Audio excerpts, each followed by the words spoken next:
যখন তুমি নিজের রক্তের মানুষের দ্বারাই কষ্ট পাবে, তখন একবার নবী ইউসুফ আলাইহিসসালামের কথা মনে করো।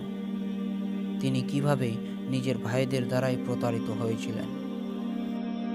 যখন তোমার বাবা মা না বুঝেই তোমার বৃদ্ধ আচরণ করে, তখন নবী ইব্রাহিম আলাইহিসসালামের কথা মনে করো।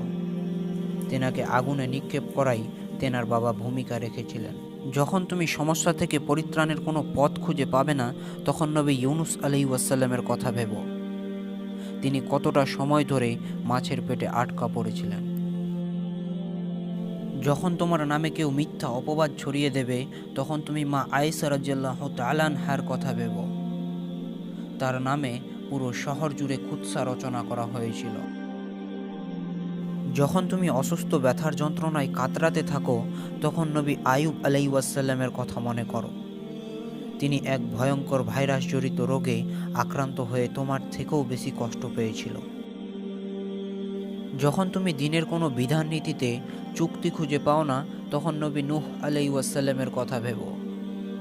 তিনি কোনো প্রশ্ন ছাড়াই মরুভূমিতে নৌকা তৈরি করেছিলেন।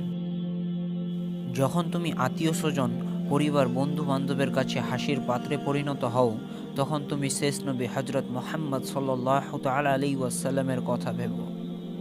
রাসূলুল্লাহ সাল্লাল্লাহু তাআলা আলাইহি ওয়াসাল্লাম বলেছিলেন, সবচেয়ে বড় পরীক্ষা দিয়েই সবথেকে বড় পুরস্কার আসে।